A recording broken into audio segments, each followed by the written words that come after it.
Good morning, everyone. Welcome to Tower Hill. So glad that you're able to join us for worship this morning. Happy New Year for those who maybe are just tuning in for the first time in 2021. It's so good. I'm so glad we get this time to worship God together. Even if we can't be together physically, we're able to worship together spiritually. Well, I hope your New Year's off to a good start. I know that, we went to sleep and all of a sudden the world's on fire again, apparently.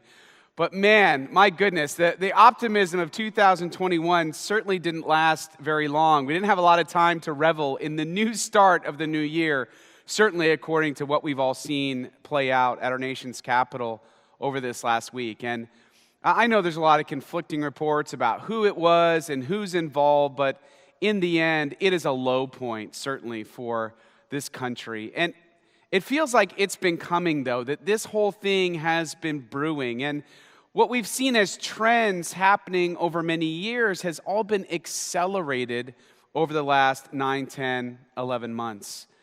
Because really, that's what this pandemic has done. That's what all of this has done. It's sort of put a lot of pressure, like where all of these issues that we experience as people, as a nation, in our own spiritual lives, in our own work lives and family lives, everything's been put under this intense pressure, this pressure cooker, and everything is coming out sideways. Everything's boiling over.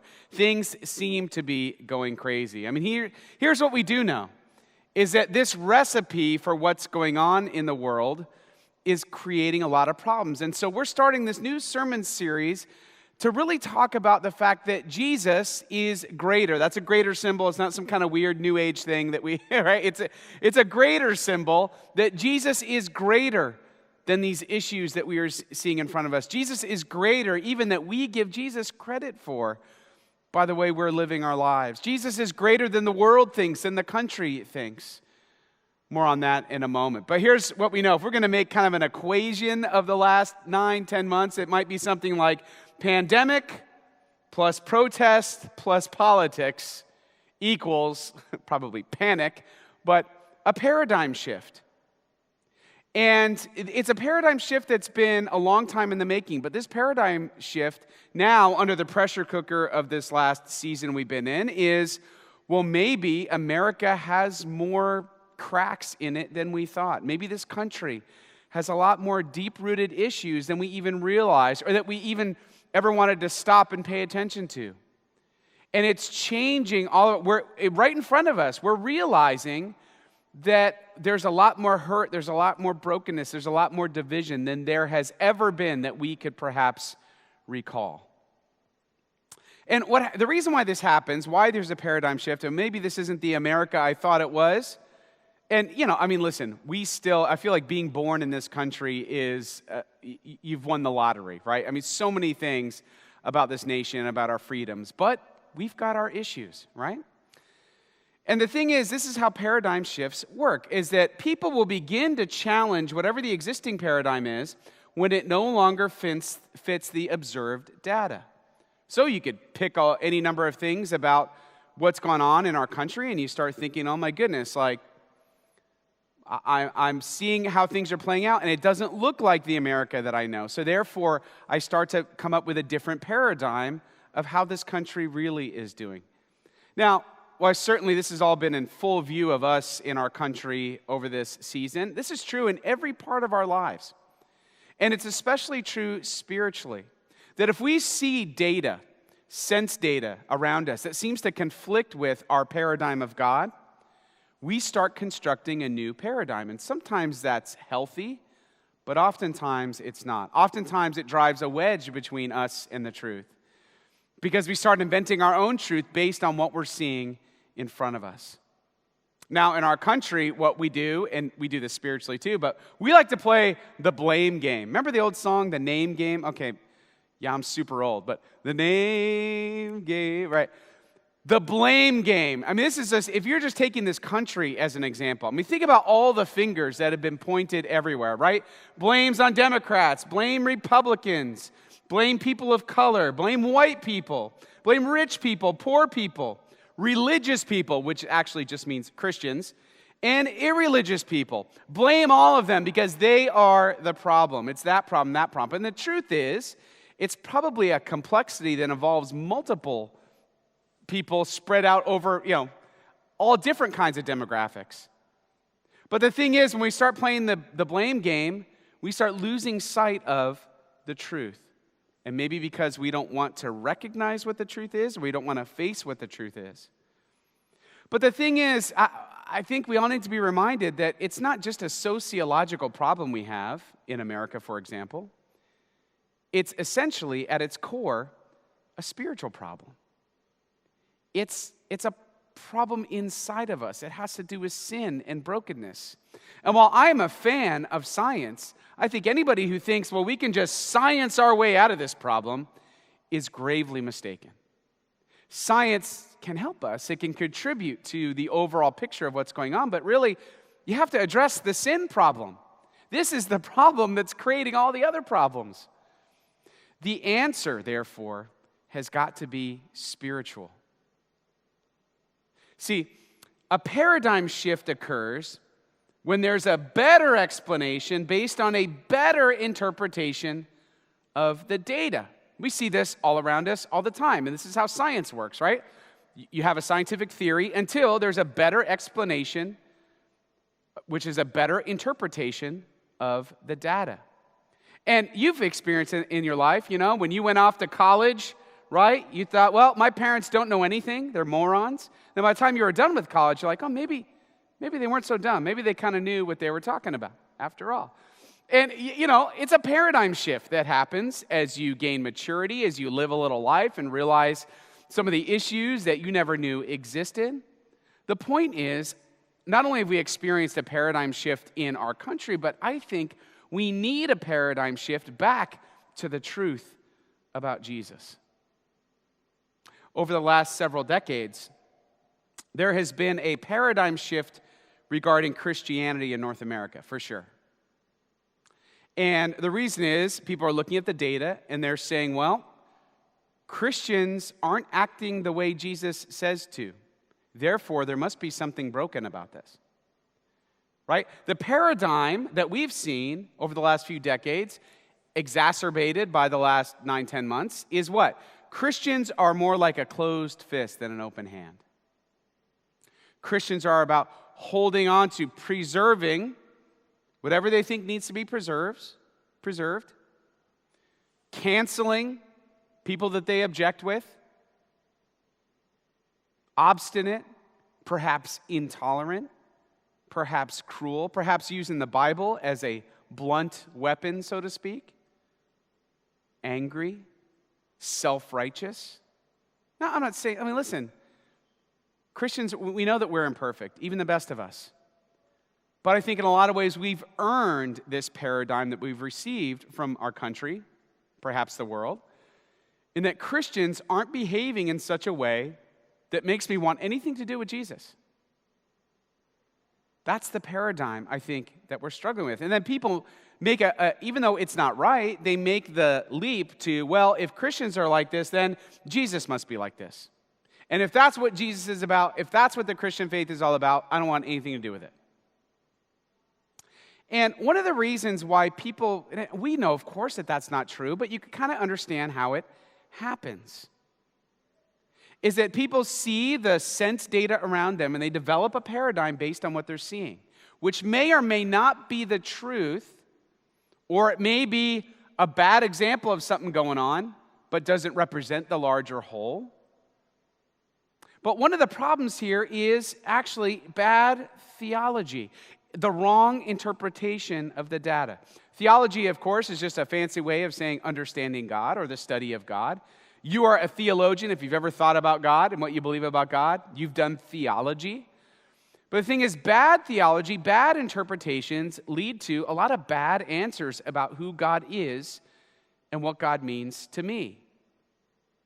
And this is a real problem. So if I've been hurt by Christians, it actually is really bad theology to then take my experience of Christians and pin that on God. It's kind of like if I go to a pizza shop and they serve me the worst piece of pizza I've ever had. I wouldn't I couldn't do this because I don't have a time machine, but I wouldn't call up the inventor of pizza and be like, this is the worst pizza I've ever had. How dare you invent pizza? No, of course not. Maybe it's the pizza shop that got it wrong. Maybe they didn't cook it right. Maybe they just left it out too long. Maybe they used bad cheese, whatever it is. I wouldn't blame the maker for the people that gave it to me, right? I would blame the people who gave it to me. Maybe those Christians are not following Jesus the way that they're supposed to be. They gave me a bad example, but I shouldn't take that out on my understanding of God.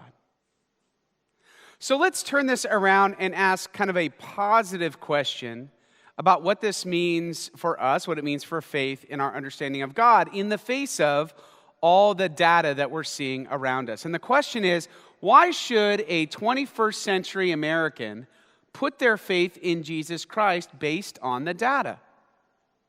In other words, what should they really be looking at, or what should the right interpretation of the data be if they're to have faith? I think this is an important question because I think it helps us to understand, it helps us to kind of recalibrate in the face of everything that we're seeing going on, and it, of course, helps others to understand who don't yet know Jesus, how they can, even with all the crazy things going on, that God's not the one that's causing all of this to happen, perhaps. And the way we're going to attack this question is through the book of Hebrews. And the reason why we're doing that is because the book of Hebrews was written in a very similar time that we're experiencing now. It was right after a huge national crisis, which was very spiritual in nature. It was cataclysmic. It was society changing. If we think these times are bad, this was probably worse. And that was the destruction of the temple in the year 70 AD. It was a crisis that threw the Jewish people into a panic. Now, if you think about it, it makes perfect sense why it would. So their whole religious life was centered around the temple. They believed that's where God literally dwelled. It's where they came to make their sacrifices. It's where they would come in pilgrimage for all of the religious feasts and festivals that would happen every year. All those times we see Jesus coming into Jerusalem for Passover, or for Tabernacles, or one of the other feast days. This was their life. And so when Rome destroyed the temple, it brought up a lot of questions, right? Brought up a lot of bad theology. And it was, well, maybe God isn't strong enough. Maybe God doesn't care. Maybe God is, has left us. Or maybe there is no God. It led to a major, major crisis where the Jewish people were really lost. And they're thinking, well, what has God done? I mean, all of this history that we have, and it's like, it's all out the window. Everything, the world is literally on fire. And the book of Hebrews was written right after this to address these questions in this situation directly. And I think we learn a lot by the lessons we get from the book of Hebrews. So let's jump in. This is chapter 1, verse 1. In the past, God spoke to our ancestors through the prophets at many times and in various ways. But in these last days, he has spoken to us by his Son, whom he appointed heir of all things, and through whom also he made the universe. The Son is the radiance of God's glory and the exact representation of his being, sustaining all things by his powerful word. After he had provided purification for sins, he sat down at the right hand of the Majesty in heaven. Now you see what it's doing right off the bat. The book of Hebrews is recalibrating, reinterpreting the data of just who God is and who Jesus is. Jesus wasn't just some radical who was a blasphemer, who thought or was crazy and he thought he was God. No, Jesus was something else. He was beyond the prophets and the kings and the people that we listen to in the Old Testament. He was on another level. Profoundly on another level. I mean, what did that scripture just say? It said Jesus is the creator, right? Through him, all things were created. That's something you can only say about God. You can't say that about a human. You can't say that about a prophet. Jesus is the sustainer, holding all things together by his word. That's also something only God can do. Jesus also for the forgiveness of sins. He can forgive sin. That's something only God can do. And so what Hebrews was trying to explain was there's a better interpretation, and you have to start with understanding everything about God. You can't just start with the circumstance around you. You got to start with who God is, and then you work your way from there. This is a better interpretation of God. Now, interestingly, we have to read between the lines a little bit in the book of Hebrews, but what's clear is the people that the letter is written for had a very complex angelology. They were really into angels, and they believed in, I don't know exactly what they believed in, but it's clear that they thought angels were the most powerful beings that they could experience. And, I think about that all the time, and I think we actually see that a lot here in 21st century America, right? Whether it's angels or spiritual powers or psychic healing or, people who can claim to communicate with loved ones who have passed. I mean, it's kind of a lot of the same stuff. And Hebrews then turns to this and just addresses this pretty quickly. So he became, again talking about Jesus, he became as much superior to the angels as the name he has inherited is superior to theirs. For to which of the angels did God ever say, "You are my son. Today I have become your father"? Or again, "I will be his father and he will be my son"? And again, when God brings his firstborn into the world, he says, "Let all God's angels worship him." In speaking of the angels, he says, he makes his angels spirits and his servants flames of fire. But about the Son, he says, "Your throne, O God, will last forever and ever. A scepter of justice will be the scepter of your kingdom." In other words, what the author of Hebrews is trying to say is, you're looking at the crisis and you're building a theology of God. And that's not the way you should do it. You're looking at the crisis and letting the crisis tell you who you think God is. But that would be kind of the same thing as blaming the inventor of pizza for the bad pizza that you just got at the local pizza shop. You're looking at this crisis like the crisis that we're all facing now, right? And you're building a theology of God. So what are the theology or understanding of God that we're getting from this crisis is, well, God is absent, apathetic, or angry. Or Jesus perhaps is a moral teacher or an example of faith, but has no real power in the world or in our lives. Or worse, that Christians are nothing but power mongers, fear mongers. They're corrupt. All they care about is control. And this is the paradigm people are creating. And what I think the book of Hebrews reminds us of is that that's not the way to build a theology. Based on the bad things that go on around you is not a way. You can't work your way up to extrapolate how God is. You have to start with God. And then you start to understand what everything else means. It's like you're looking through the wrong end of the lens. You're looking the wrong way. You know how you could take a lens, like think about a pair of binoculars, and if you turn them around, things are actually further away and less clear than when you do them properly, and everything is closer and more clear. Is that when you start with the events around you to begin to start how to understand God, things become far away and less clear. But if you start with God, everything becomes clearer. And I think for us, what this means in our circumstance now is we need to have a new paradigm shift of getting back to the truth of who Jesus is and what he means for us. We need to get back to the truth for what it really is, and that is, start with your theology of God and let it speak to the crisis. No, God has not left. God is not absent. God said things like sin is going to be a problem. It's going to continue to be a problem until all things are made new. But God continues to be extravagant in his love for us, his love for the world. Jesus died so that we might have life, and that to the full. It's not just that he's a moral teacher, a moral example. No, he is the creator, the redeemer, the sustainer, who laid down his life so that you can have one forever. And that Christians, we have been put on this planet to love as Jesus loves. And there are plenty of examples of Christians doing exactly that. We get back to looking at the crisis for what it is. It's a crisis. But it shouldn't be a crisis of faith.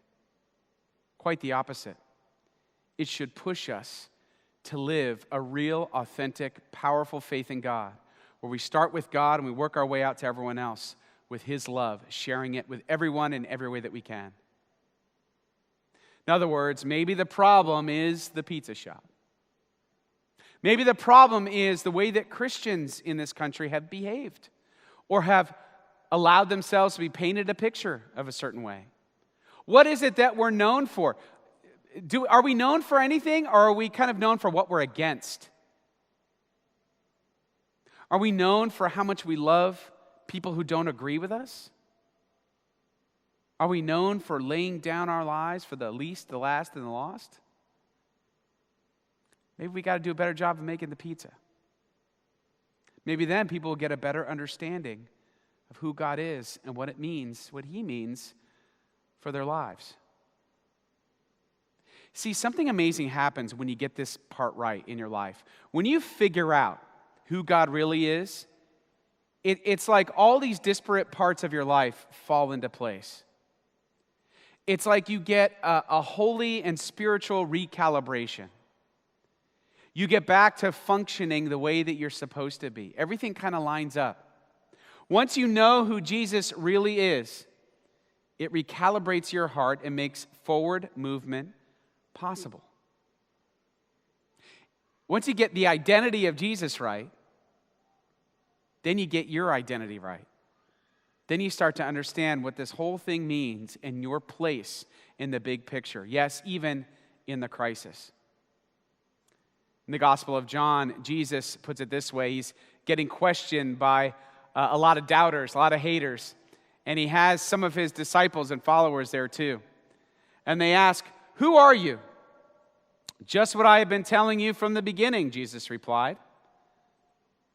To the Jews who had believed him, Jesus said, "If you hold to my teaching, you are really my disciples.